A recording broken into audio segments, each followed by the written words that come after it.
लाडक्या गणरायाचं आगमन जे आहे ते उद्या होत आहे आणि या अनुषंगानं कोकणासह पश्चिम महाराष्ट्रात सध्या चाकरमानी जे आहेत ते आपल्या गावी पोहोचताना पाहायला मिळत आहेत। सध्या मी साताऱ्यातील आनेवाडी टोलनाक्यावर आहे आणि आपण पाहू शकता की भली मोठी रांग जवळपास 1 ते 2 किलोमीटरची जी रांग आहे ती आनेवाडी टोलनाक्यावर लागलेली आपल्याला पाहायला मिळत आहेत।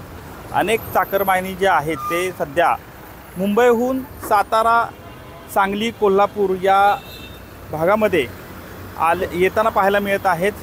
यामुळं सध्या जे आनेवाडीचा टोलनाका आहे या ठिकाणी गर्दी झालेली पाहायला मिळत आहेत। प्रशासनानं या ठिकाणी टोलमाफी केलेली आहे। जे चाकरमानी आहेत जे ओएसिस फर्टिलिटीच्या तज्ञांनी IVF उपचार पद्धतीद्वारे 1 लाखांहून अधिक जोडप्यांना मातृत्व प्राप्तीचा आनंद दिला आहे। मोफत अपॉइंटमेंट बुक करण्यासाठी आजच संपर्क साधा। गणेशोत्सवासाठी खास करून पश्चिम महाराष्ट्रात येत आहेत त्या चाकरमान्यांसाठी ही टोलमाफी आहे। खरं तर या आधीचा जो खंबाटकी घाट आहे या घाटात देखील मोठी वाहतूक कोंडी होत आहे।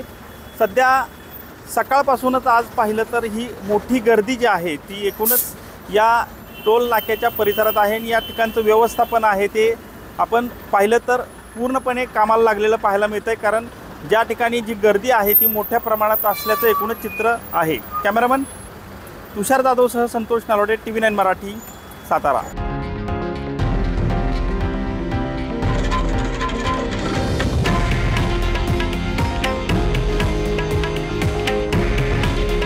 हे आहे देशातील नंबर 1 न्यूज नेटवर्क आणि आपण पाहत आहात TV9 मराठी। काळजी तुमची, हित महाराष्ट्राचं।